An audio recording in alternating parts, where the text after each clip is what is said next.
Hello my dear students, welcome back to my YouTube channel. मेरे YouTube channel पर आप लोग का बहुत बहुत स्वागत है। डियर स्टूडेंट, आज की क्लास में हम लोग बीए फोर्थ सेमेस्टर के शिक्षा शास्त्र विषय का अध्ययन करेंगे और इसमें मैं आप लोग को यूनिट 3 की जो आगे की बातें हैं उसके बारे में बताऊंगा। पिछली क्लास में हम लोगों ने अधिगम क्या होता है, अधिगम को प्रभावित करने वाले कौन कौन से कारक हो, अधिगम कितने प्रकार का होता है, इन सब चीजों का अध्ययन कर लिया था। आज की क्लास में हम लोगों को देखना है कि अधिगम की शैलियां क्या होती हैं और अधिगम का अंतरण क्या होता है। तो इन दोनों चीजों को आज की क्लास में देखना है। तो चलिए आइए देखते हैं। देखिए जो अधिगम की शैलियां होती हैं इनको हम लोग देखिए शॉर्टकट में वार्क के नाम से जानते हैं, यानी विद्वानों के द्वारा इनको शॉर्टकट में वार्क के नाम से संबोधित किया है। इसमें देखिए वी का मतलब होता है विजुअल, ए का मतलब होता है ऑडिटरी, आर का मतलब होता है रीड और के का मतलब होता है काइनेस्थेटिक। यानी वी का मतलब दृश्य, ऑडिटरी का मतलब श्रव्य, आर का मतलब रीडिंग यानी लिख कर और के का मतलब खुद से करके। तो ये इसको शॉर्टकट में देखिए हम लोग वार्क के नाम से बोलते हैं और इसी को एक मॉडल का रूप दे दिया गया है जिसको कहा जाता है वार्क मॉडल। तो हमको इसी के बारे में अध्ययन करना है क्योंकि आप लोग के सिलेबस में इसके बारे में दिया गया है।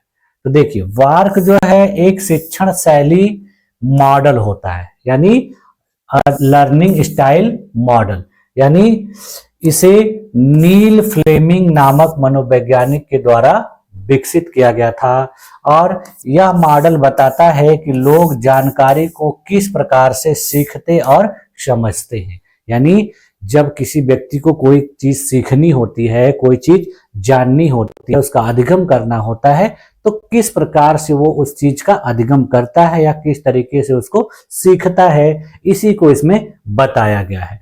तो देखिए अभी मैंने आप लोग को बताया कि वार्क का जो पूरा नाम है वो विजुअल, ऑडिटरी, रीडिंग, राइटिंग और काइनेस्थेटिक है, जो 4 अलग अलग प्रकार की सीखने की शैलियों को दर्शाता है। इसमें देखिए जो इसकी 4 प्रमुख प्रकार हैं, पहला देखिए क्या है, विजुअल। विजुअल का मतलब होता है दृश्य रूप में, देख कर। तो देख कर सीखना, यानी किसी चीज को देख कर और फिर उस चीज को सीखना। तो देखिए विजुअल सीखने वाले वे लोग होते हैं जो चित्रों, ग्राफिक्स, चार्ट, डायग्राम और अन्य दृश्य सामग्री से आसानी से सीखते हैं। देखिए बहुत से ऐसे स्टूडेंट होते हैं जिनको चीजें दिखाई जाती हैं दृश्य रूप में, तो वो उसको बेहतर तरीके से सीखते हैं। तो ये चीजें इसके अंतर्गत आती है। यदि किसी स्टूडेंट को कोई चीज बतानी है, समझानी है, यदि उसको श्यामपट्ट पर उसका चित्र दिखाकर, उसका डायग्राम दिखाकर, उसका मैप दिखाकर समझाया जाता है या डिजिटल बोर्ड के माध्यम से चीजों को प्रदर्शित करके दिखाया जाता है, तो उसको चीज बहुत अच्छे तरीके से समझ में आ जाती है और उसको जल्दी से सीख जाता है। इसकी देखिए विशेषताएं क्या होती हैं कि इस प्रकार से सीखने वाले जो स्टूडेंट होते हैं, जो छात्र होते हैं, वे जानकारी को रंगों, आकृतियों और संरचनाओं में समझते हैं। यानी उसमें विभिन्न प्रकार के रंग होते हैं, विभिन्न प्रकार के स्ट्रक्चर होते हैं, संरचनाएं होती हैं और आकृतियां होती हैं जिनके माध्यम से उनको सीखने में बहुत आसानी होती है। इसके अलावा देखिए इसमें विभिन्न प्रकार के नक्शे, फ्लो चार्ट और ग्राफ का भी उपयोग किया जाता है, जिसके उपयोग से आसानी से समझ में बातें आ जाती हैं। उसके अलावा देखिए विभिन्न प्रकार के वीडियो ट्यूटोरियल, पिक्चर नोट्स और इन्फोग्राफिक्स का भी इसमें उपयोग किया जाता है, जो सीखने के लिए बहुत मददगार होते हैं। अब देखिए इनका उपयोग करके कैसे सीखा जाता है। सबसे पहले जो महत्वपूर्ण बिंदु होते हैं, टॉपिक्स होते हैं, उनको हाईलाइट करें। उसके बाद फिर देखिए ड्रा करें या माइंड मैप बनाने का प्रयास करें, वीडियो और इमेज का उपयोग करें। तो इस प्रकार से हम किसी चीज को बेहतर तरीके से सीख सकते हैं और स्टूडेंट को सिखा सकते हैं। अगला देखिए है ऑडिटरी, जिसको कहा जाता है श्रव्य तरीके से सीखना, यानी सुनकर सीखना। तो इसमें देखिए जो भी चीजें सिखाई जाती हैं छात्रों को उसको सुनाया जाता है, चाहे लेक्चर के फॉर्म में, चाहे ऑडियो के फॉर्म में, चाहे किसी ऑडियो को डिजिटल बोर्ड के माध्यम से प्ले कर कर। तो इस तरीके से बहुत से स्टूडेंट देखिए रेडियो समाचार सुनकर सीखते हैं। तो ये विभिन्न प्रकार के श्रव्य तरीके से सीखने की चीजें जो है वो इसमें आती हैं। देखिए ऑडिटरी सीखने वाले जो स्टूडेंट होते हैं इसमें वो लोग हर बात को सुनते हैं और सुनने के बाद उस चीज को बेहतर तरीके से समझकर उस पर गंभीरता से विचार करते हैं, जिससे वो चीजें उनको याद रहती हैं। इसमें देखिए वे लेक्चर सुनते हैं, पॉडकास्ट सुनते हैं या विभिन्न प्रकार की चर्चाओं को सुनते हैं, जिसके द्वारा वो जल्दी से सीख लेते हैं। इसको देखिए लेक्चर कहते हैं। लेक्चर का मतलब होता है भाषण या व्याख्यान। इसके देखिए इस तरीके से सीखने की क्या विशेषताएं होती हैं। इसमें देखिए बातचीत, भाषण और ऑडियो रिकॉर्डिंग से सीखने में मदद मिलती है। इसके अलावा देखिए म्यूजिक या बैकग्राउंड साउंड इनके लिए ध्यान केंद्रित में सहायक हो सकता है। इस प्रकार के जो सीखने वाले लोग होते हैं वे अपने विचारों को जोर से बोलकर समझने की कोशिश करते हैं। यानी इसमें देखिए बहुत से ऐसे स्टूडेंट होते हैं जो बोल बोल कर पढ़ते हैं, बोल बोल कर चीजें सीखते हैं। तो इससे उनको सीखने में बहुत आसानी होती है। यदि उनको कोई टीचर पढ़ा रहा है और टीचर बेहतर तरीके से बोल कर समझा कर उनको बता रहा है तो वो चीजें वो आसानी से सीखते। इसमें देखिए किस प्रकार से सीखा जाए। नोट्स को जोर से पढ़ना चाहिए, यानी नोट्स बहुत से स्टूडेंट होते हैं जो जोर जोर से नोट्स को पढ़ते हैं। ऑडियो बुक्स और पॉडकास्ट को सुनते हैं। यदि कोई टॉपिक पढ़ाया गया है और उसको उनको समझ में नहीं आया तो उस टॉपिक से रिलेटेड जो ऑडियो होते हैं तो उसको सुनते हैं। कभी कभी क्या होता है कि ऑडियो वीडियो दोनों को मिक्स करके एक साथ सुनते हैं तो उससे वो चीजें और भी बेहतर तरीके से समझ में आती हैं। इसके अलावा देखिए ग्रुप डिस्कशन और डिबेट में भाग लेते हैं, यानी आपस में स्टूडेंट लोग एक दूसरे के साथ ग्रुप डिस्कशन करते हैं और उसमें भाग लेते हैं। उसमें विभिन्न मुद्दों पर आपस में चर्चा करते हैं, जिससे भी उनको सीखने में बहुत आसानी होती है। उसके बाद देखिए अगला है रीडिंग राइटिंग। रीडिंग राइटिंग का मतलब हो गया कि लिख कर और पढ़कर, यानी पढ़कर लिख कर जो चीजें सीखी जाती हैं वो इसके अंतर्गत आती हैं। तो देखिए इस प्रकार के जो सीखने के तरीके होते हैं, इस प्रकार से जो स्टूडेंट सीखते हैं वो देखिए चीजों को लिखकर और पढ़कर सबसे अच्छे तरीके से सीखते हैं। इसमें देखिए टेक्स्ट बेस्ड कंटेंट, किताबें, नोट्स और आर्टिकल्स इनके लिए सबसे प्रभावी होते हैं। तो इस प्रकार से सीखने के लिए देखिए विभिन्न प्रकार के नोट्स पढ़े जाते हैं, किताबें पढ़ी जाती हैं और विभिन्न प्रकार के मैगजीन पढ़ी जाती हैं, जिसका उपयोग करके छात्र इन सारी चीजों को बेहतर तरीके से सीख जाते हैं, समझ जाते हैं और फिर उसका उपयोग अपने भविष्य में करते हैं। इसके देखिए विशेषताएं क्या होती हैं। इसके अंतर्गत देखिए लेख लिखना, नोट्स बनाना, किताबें पढ़ना पसंद किया जाता है। देखिए बहुत से स्टूडेंट होते हैं जब उनको कोई चीज पढ़ाई जाती है तो उसको पढ़ के वो नोट्स बना लेते हैं। नोट्स बना लेने से उनको दोबारा वो सब चीजों को पढ़ने में, समझने में बहुत आसानी होती है। बहुत से स्टूडेंट किताबों को ही बार बार पढ़ते हैं, वो नोट्स नहीं बनाते हैं बल्कि किताबों को ही बार बार पढ़ते हैं, उसको अंडरलाइन करके पढ़ते हैं, जिससे उनको उस चीजें सीखने में बहुत आसानी होती है। इसके बाद देखिए विभिन्न प्रकार के और भी स्टूडेंट होते हैं जो देखिए ऑनलाइन रिसर्च की जो मैगजीन होती है उनको पढ़ते हैं, विभिन्न प्रकार के ब्लॉग्स को पढ़ते हैं और विभिन्न प्रकार के दस्तावेज यानी डॉक्यूमेंट्स को पढ़ते हैं, जिससे उनको सीखने में आसानी होती है। इसके अलावा देखिए लिखने से इन्हें चीजें लंबे समय तक याद रहती है। यदि किसी चीज को बताया जा रहा है, टीचर के द्वारा सिखाया जा रहा है और स्टूडेंट उसको सोच कर समझ कर अपने से लिख ले रहा है तो वो चीजें उसको बहुत ज्यादा देर तक याद रहती है। देखिए इस प्रकार से कैसे सीखें। इसमें देखिए सबसे जो महत्वपूर्ण बातें होती हैं उनको लिख लिया जाए और उसको बार बार पढ़ा जाए। देखिए जब क्लास में टीचर पढ़ाते हैं तो स्टूडेंट उन पढ़ाए गए चीजों में से जो इंपॉर्टेंट बातें होती हैं उसको अपने कॉपी पर नोट कर लेते हैं। तो जिससे क्या होता है कि दोबारा उस चीज को उनको रिकॉल करने में, याद करने में बहुत आसानी होती है। सारी बातों को नहीं लिखा जाता है, केवल मेन बातों को, इंपॉर्टेंट बातों को लिख लिया जाता है, जिससे दोबारा वो बातें भूलें ना। इसके अलावा देखिए, अपने नोट्स को सारांश में बदलें। जब स्टूडेंट पहले नोट्स बनाए रहते हैं तो नोट्स बहुत बड़ा होता है, लेकिन जैसे जैसे एग्जाम नजदीक आता है तो वो अपने नोट्स को समराइज करते हैं, यानी सारांश रूप में छोटे फॉर्म में लिखते हैं, जिससे परीक्षा से पहले उस चीज को दोहराने में बहुत आसानी होती है। इसके बाद देखिए, अपनी लर्निंग को प्रश्नोत्तर के रूप में लिखें। कभी कभी क्या होता है कि स्टूडेंट अपने द्वारा जो पढ़ी गई चीजें होती हैं, सीखी गई चीजें होती हैं, उसको क्वेश्चन आंसर फॉर्म में लिखते हैं, यानी प्रश्न उत्तर के रूप में लिखते हैं। तो इससे उन चीजों को सीखने में, करने में बहुत आसानी होती है। इसके बाद देखिए, जो चौथा है वो काइनेस्थेटिक है। काइनेस्थेटिक का मतलब होता है कि करके सीखना, यानी गति के द्वारा, हाथ के द्वारा, पैर के द्वारा, इन सब चीजों का उपयोग करके जब चीजें सीखी जाती हैं तो वो इसके अंतर्गत आती है।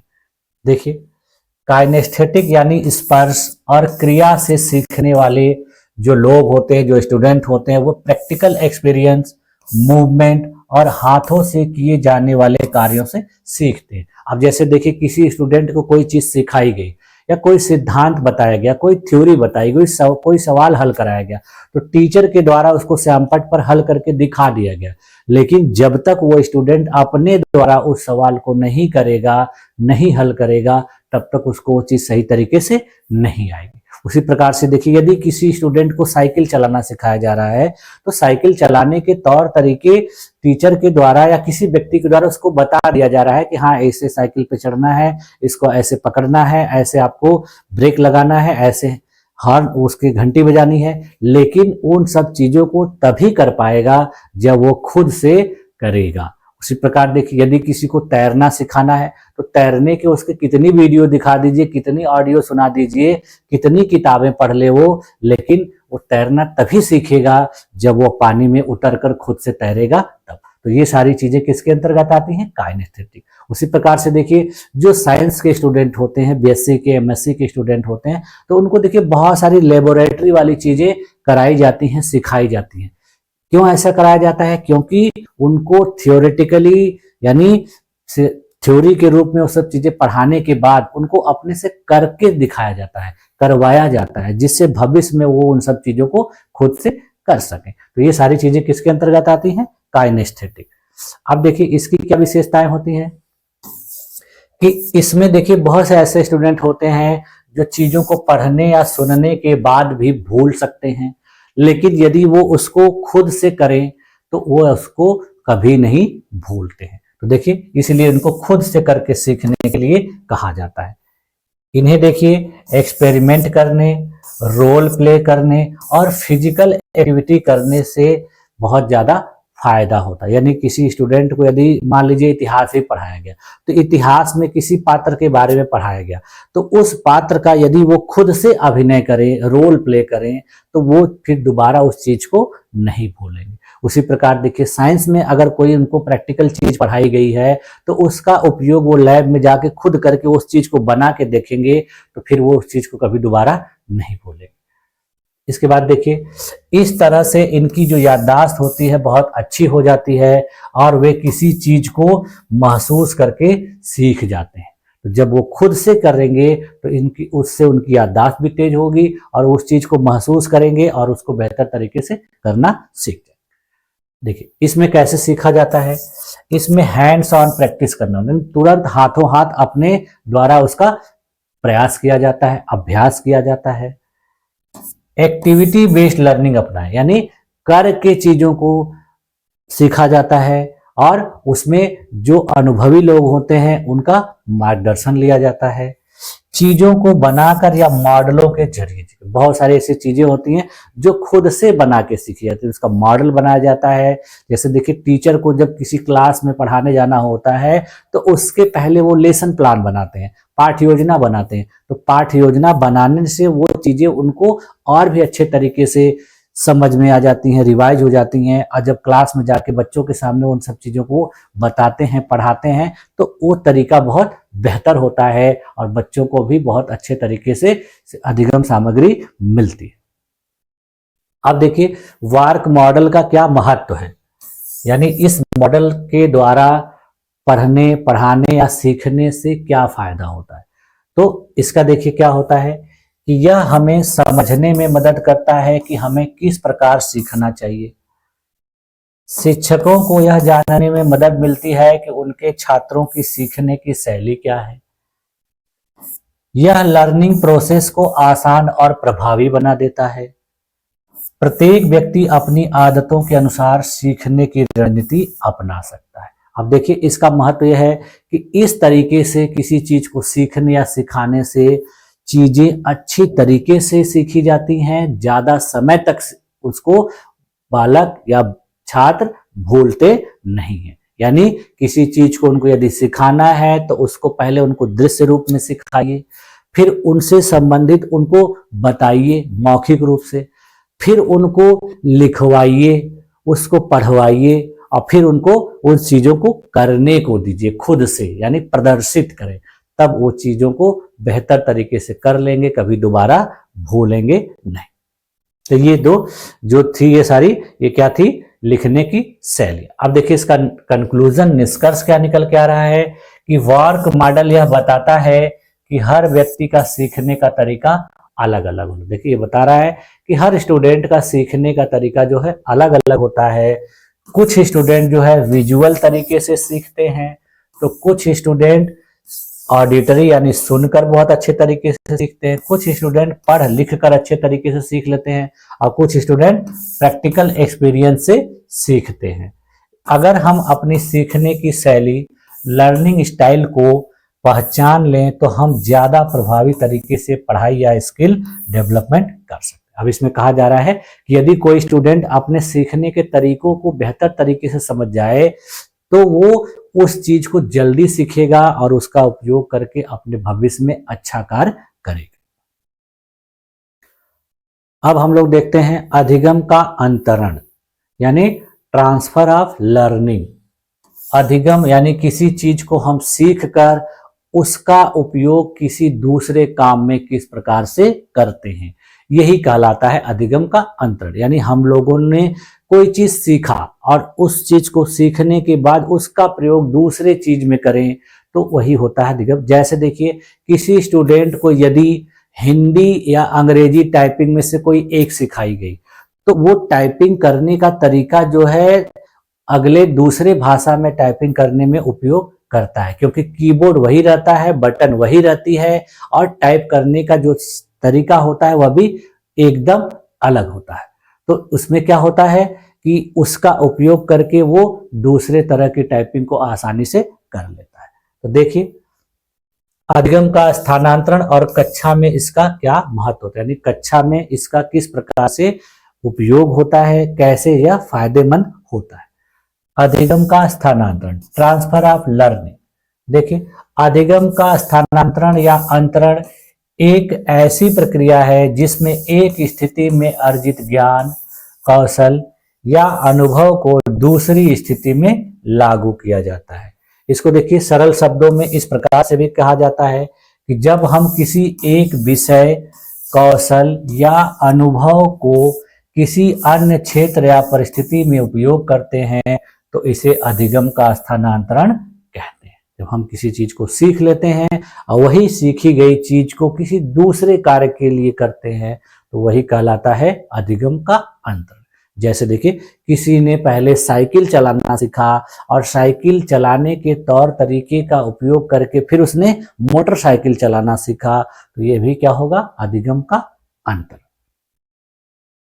अब देखिए इसकी कुछ परिभाषाएं दी गई हैं कुछ विद्वानों के द्वारा। देखिए जैसे क्रो एवं क्रो ने इसकी क्या परिभाषा दी है, उन्होंने कहा है कि स्थानांतरण तब होता है जब एक स्थिति में सीखा गया ज्ञान किसी दूसरी स्थिति में प्रभावित करते हैं। यानी जब किसी स्थिति में हम किसी चीज को सीखते हैं और दूसरी स्थिति में उससे कार्य करके प्रभावित करते हैं, वही कहलाता है अधिगम का अंतरण।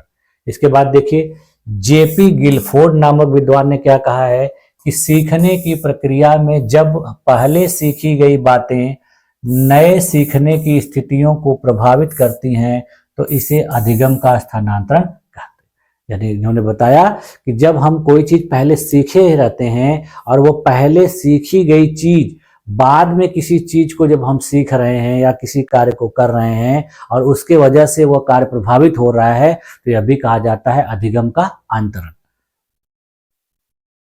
अब देखिए अधिगम के अंतरण या स्थानांतरण के प्रकार, यानी अधिगम का स्थानांतरण कितने प्रकार का होता है। तो देखिए अधिगम का जो प्रकार होता है वो देखिए सबसे पहला होता है सकारात्मक अंतरण यानी पॉजिटिव ट्रांसफर। इसमें क्या होता है कि जब हम पहले किसी कार्य को किए रहते हैं और उसकी सहायता से अगर कोई दूसरा कार्य करते हैं भविष्य में, यदि वह कार्य सही होता है तो वो पॉजिटिव होता है, और यदि हम पहले किसी किए गए कार्य की वजह से हमारा बाद वाला कार्य खराब हो जाता है तो उसको कहा जाता है निगेटिव ट्रांसफर। देखिए इसमें जब पूर्व में अर्जित ज्ञान या कौशल नई सीखने की प्रक्रिया में मदद करता है तो इसे सकारात्मक स्थानांतरण कहते हैं। इसका उदाहरण देखिए, पहला उदाहरण क्या है, यदि कोई छात्र हिंदी टाइपिंग सीख चुका है तो उसे अंग्रेजी टाइपिंग सीखने में आसानी होगी। ये देखिए क्या है, एक सकारात्मक अंतरण का उदाहरण है। फिर दूसरा देखिए, गणित में प्रतिशत सीखने के बाद व्यापार में लाभ हानि की गणना करना आसान हो जाता है। यदि कोई स्टूडेंट देखिए पढ़ाई के दौरान उसको प्रतिशत का सवाल बहुत अच्छे तरीके से करने आता था, तो जब वो बड़ा होगा और किसी बिजनेस व्यापार में या व्यवसाय में जाएगा तो वो अपने व्यवसाय में लाभ हानि को निकालने में बहुत आसानी से तरीके से निकाल लेगा, क्योंकि उसको पहले इन सब चीजों को सिखाया गया था और उसने उन सब चीजों को सीखा। अब देखिए दूसरा है नकारात्मक स्थानांतरण यानी निगेटिव ट्रांसफर। इसमें देखिए क्या होता है कि जब पुराना ज्ञान या अनुभव नए सीखने की प्रक्रिया में बाधा उत्पन्न करता है तो इसे नकारात्मक स्थानांतरण कहते हैं। यानी पहले से कोई चीज सीखी गई है और हमारे नए काम को सीखने में वो बाधा उत्पन्न कर रही है तो ये कहलाती है निगेटिव ट्रांसफर ऑफ लर्निंग। इसमें देखिए उदाहरण के लिए कि यदि कोई छात्र पहले लेफ्ट हैंड ड्राइव कार चलाना सीखता है और फिर राइट हैंड ड्राइव कार चलाने का प्रयास करता है तो उसे कठिनाई हो सकती है। ऐसा देखिए क्या होता है कि जब कुछ ऐसे लोग होते हैं, जैसे मान लीजिए अपने देश में वो गाड़ी चलाते हैं, तो अपने देश में जब गाड़ी चलाते हैं लोग तो उसमें देखिए क्या होता है कि राइट हैंड में गाड़ी चलाते हैं ड्राइवर लोग बैठकर, लेकिन कुछ विदेशों में क्या होता है लेफ्ट हैंड में बैठकर गाड़ी चलाई जाती है। तो जब वो इस देश से दूसरे देश में जाते हैं और उनको गाड़ी चलाने के लिए दी जाती है तो उनको प्रॉब्लम होती है। उसी प्रकार का देखिए और उदाहरण देखिए, जैसे अपने देश में देखिए विभिन्न प्रकार की कंपनियों के द्वारा मोटरसाइकिल बनाई जाती है, जिसमें देखिए हीरो की मोटरसाइकिल, बजाज की मोटरसाइकिल, होंडा की। तो कुछ मोटरसाइकिलों में देखिए जब गियर होता है वो आगे की तरफ लगता है, कुछ में पीछे की तरफ लगता है। तो इसमें भी देखिए जो चलाने वाले होते हैं उनको असुविधा होती है, तो यह भी एक प्रकार का देखिए निगेटिव ट्रांसफर ऑफ लर्निंग में आता है। उसी प्रकार से देखिए अंग्रेजी भाषा की वाक्य संरचना हिंदी की संरचना से भिन्न होती है, इसलिए हिंदी बोलने वाला व्यक्ति कभी कभी गलत अंग्रेजी बोल सकता है। देखिए जो अंग्रेजी का सेंटेंस फॉर्मेशन होता है और जो हिंदी का सेंटेंस फॉर्म उसका देखिए अलग तरीका होता है। जैसे I am going to market, तो इसमें देखिए क्या है कि मैं बाजार जा रहा हूं, तो हिंदी में ऐसे लिखेंगे, लेकिन अंग्रेजी में क्या हो गया कि जा रहा हूं की मीनिंग क्या होती है लास्ट में लिखी जाती है। तो उच्चारण देखिए क्या है अलग अलग है और अर्थ एक ही है। अब देखिए अगली जो है तटस्थ स्थानांतरण यानी न्यूट्रल ट्रांसफर ऑफ लर्निंग। इसमें देखिए क्या होता है कि जब पुराने सीखे गए चीज का नए पर कोई भी प्रभाव नहीं होता है, ना तो पॉजिटिव ना तो निगेटिव, तो वो कहलाता है न्यूट्रल ट्रांसफर ऑफ लर्निंग। देखिए जब पुराने ज्ञान या कौशल का नई अधिगम प्रक्रिया पर कोई प्रभाव नहीं पड़ता है तो इसे तटस्थ स्थानांतरण कहते हैं। इसमें देखिए क्या होता है उदाहरण में कि साइकिल चलाना सीखने से पियानो बजाने की क्षमता पर कोई प्रभाव नहीं पड़ता। अब देखिए, यदि कोई व्यक्ति साइकिल चलाना सीखा हुआ है और उसको पियानो बजाने के लिए दिया जा रहा है, तो उस साइकिल चलाने के सीखने का पियानो बजाने पर कोई भी प्रभाव नहीं पड़ेगा। उसी प्रकार से देखिए, गणित में त्रिकोणमिति सीखने से इतिहास की पढ़ाई पर कोई प्रभाव नहीं पड़ता है। देखिए, यदि किसी स्टूडेंट को गणित में ट्रिग्नोमेट्री सिखाई गई है, त्रिकोणमिति सिखाई गई है, तो वो उसका उपयोग इतिहास की पढ़ाई में किसी भी प्रकार से नहीं कर सकता है। ठीक है, अब देखिए अगला जो है उसको कहते हैं ऊर्ध्वाधर स्थानांतरण यानी वर्टिकल ट्रांसफर। इसमें देखिए क्या होता है, जब निचले स्तर के ज्ञान या कौशल से उच्च स्तर का ज्ञान सीखने में मदद मिलती है तो इसे ऊर्ध्वाधर स्थानांतरण कहते हैं। इसमें देखिए क्या होता है, शुरू में जब छोटे बच्चों को पढ़ाया जाता है तो उनको विभिन्न प्रकार के अक्षरों को सिखाया जाता है, फिर अक्षरों का उपयोग करके शब्दों को बनाना सिखाया जाता है, फिर शब्दों का उपयोग करके वाक्यों को बनाया सिखाया जाता है और वाक्यों का प्रयोग करके फिर पैराग्राफ को बनाया जाता है। तो ये सारी चीजें जब बच्चे शुरू में सीखे रहते हैं तो बाद में जब वो बड़ी कक्षा में जाते हैं तो उसकी मदद से वो निबंध लिखना बहुत आसानी से सीख जाते हैं। देखिए, अक्षर पहचानने के बाद शब्द पढ़ने में आसानी हो। देखिए, जब बच्चों को अक्षर पता होता है तो शब्द आराम से पढ़ लेते हैं, लिख लेते हैं। जब शब्द आता है तो वाक्य बना लेते हैं और वाक्य बनाने आ गया तो बड़े बड़े पैराग्राफ भी लिख सकते हैं। उसी प्रकार से देखिए, जोड़ और घटाव सीखने के बाद गुणा और भाग सीखना आसान हो जाता है। यदि किसी स्टूडेंट को देखिए शुरू में जोड़ना घटाना सिखा दिया गया तो वो बाद में गुणा और भाग भी सीख जाता है आसानी से। अगला देखिए क्या है, क्षैतिज स्थानांतरण यानी हॉरिजॉन्टल ट्रांसफर ऑफ लर्निंग। इसमें क्या होता है कि जब एक विषय में सीखा हुआ ज्ञान इसी स्तर के अन्य विषयों में लागू किया जाता है तो यह इस प्रकार का होता है। देखिए, जब एक विषय के ज्ञान को इसी स्तर के अन्य विषयों में लागू किया जाता है तो इसे क्षैतिज स्थानांतरण कहते हैं। इसका उदाहरण देखिए क्या होगा कि जब हम विज्ञान में देखिए मापन सीखते हैं और फिर यही मापन का उपयोग गणित में करते हैं तो देखिए यह इसी प्रकार के अंतरण में आता है। यानी हमने विज्ञान में विभिन्न प्रकार के मापन के तौर तरीकों को सीखा और फिर उसी प्रकार के मापन के तौर तरीकों का उपयोग गणित में किया तो यह हो जाएगा उसी प्रकार का। उसी बात देखिए, चित्रकला सीखने के बाद ग्राफिक डिजाइनिंग में रुचि बढ़ सकती है। यानी किसी स्टूडेंट को शुरू में चित्रकला सिखाई गई, चित्र बनाना सिखाया गया, चित्र उसको बहुत अच्छे तरीके से बनाना आ गया तो बाद में जब वो ग्राफिक डिजाइनिंग का कोर्स करेगा, ग्राफिक डिजाइनिंग सीखेगा तो उसको सीखने में बहुत आसानी होगी। उसी प्रकार से देखिए, यदि किसी स्टूडेंट को भूगोल में विभिन्न प्रकार के स्थितियों को बताया गया कि कौन सा राज्य कौन सा क्षेत्र किस दिशा में है तो फिर उसका उपयोग वह इतिहास विषय में भी कर सकता है। जब इतिहास विषय में पढ़ाते समय बताया जाएगा कि यह शासक उत्तर दिशा में शासन करता था तो भूगोल में उसको सब चीज बताई गई थी कि उत्तर दिशा में यह राज्य है तो उस चीज को बेहतर तरीके से तुरंत समझ जाएगा कि हाँ ये उत्तर दिशा इधर होती है।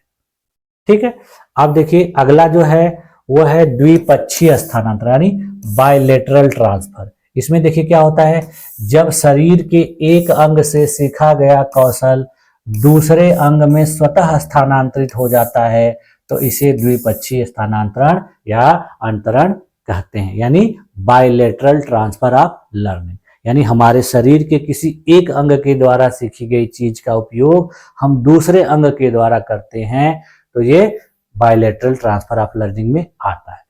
देखिए इसका उदाहरण क्या है कि यदि कोई व्यक्ति दाएं हाथ से लिखना सीखता है तो वह बाएं हाथ से लिखना सीखने का प्रयास कर सकता है। लेकिन बहुत से ऐसे स्टूडेंट होते हैं, बहुत से ऐसे व्यक्ति होते हैं कि जो दाएं हाथ से भी लिखना जानते हैं और बाएं हाथ जरूरत पड़ती है, जब उनके हाथ में प्रॉब्लम हो गई, कोई समस्या आ जाती है तो उस हाथ से भी वो लिख लेते हैं। तो यह देखिए क्या है, बायलेटरल ट्रांसफर ऑफ लर्निंग।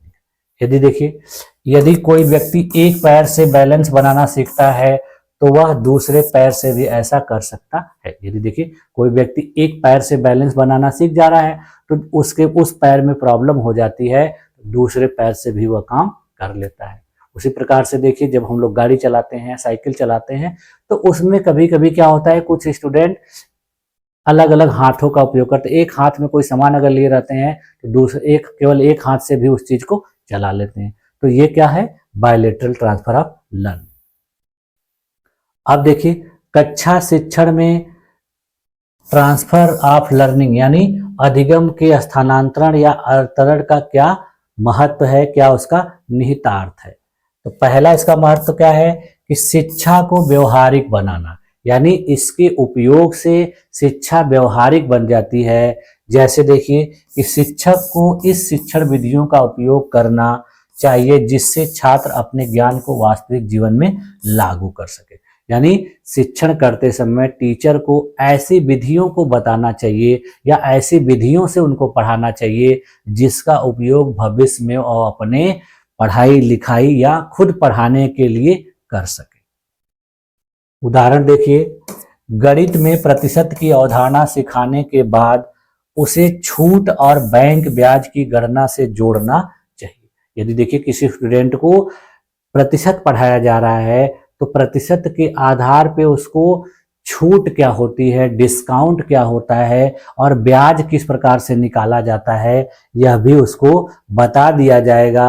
तो इसका उपयोग करके वह भविष्य में अपने जीवन में इनका उपयोग अच्छे तरीके से करेगा। उसके बाद देखिए अगला है समुचित शिक्षण विधियों का चयन, यानी चूजिंग इफेक्टिव टीचिंग मेथड। इसमें देखिए क्या होता है, शिक्षक को छात्रों की अधिगम शैली के अनुसार शिक्षण विधियों का चयन करना चाहिए ताकि वे नए विषय को पुराने विषय या ज्ञान से जोड़ सकें। वही चीज कि शिक्षक को इस प्रकार की विधि अपनानी चाहिए पढ़ाते समय जिसके द्वारा स्टूडेंट किसी दूसरे विषय में पढ़ी गई चीजें या पहले पढ़ी गई चीजों को बाद में पढ़े गए विषयों से जोड़कर आसानी से सीख सके। उदाहरण के लिए देखिए क्या है कि यदि छात्र पहले से ही ऊर्जा के बारे में जानते हैं तो शिक्षक इसे पर्यावरण और ऊर्जा संरक्षण से जोड़ सकते हैं। अब देखिए किसी स्टूडेंट को यदि पहले से ऊर्जा के बारे में बताया गया है, समझाया गया है, तो बाद में जब उसको पर्यावरण और ऊर्जा का संबंध बताया जाएगा या पर्यावरण और ऊर्जा संरक्षण को बताया जाएगा तो वो बेहतर तरीके से उसको समझ जाएगा। इसके बाद देखिए अगला क्या महत्व है, पूर्व ज्ञान का पुनरावलोकन यानी रिविजिटिंग प्रायर नॉलेज। इसके द्वारा देखिए क्या होता है कि शिक्षक को नए विषय की शुरुआत करने से पहले छात्रों के पूर्व ज्ञान को दोहराना चाहिए ताकि अधिगम का सकारात्मक स्थानांतरण हो सके। जब देखिए क्लास में टीचर पढ़ाने जाते हैं तो पीछे पढ़ाई गई चीजों को एक बार बच्चों के सामने शॉर्टकट में प्रदर्शित करते हैं, उनके सामने प्रदर्शित करके उनको कहते हैं, बताते हैं कि हम लोगों ने कल की क्लास में इन सब चीजों को ऐसे ऐसे पढ़ा था।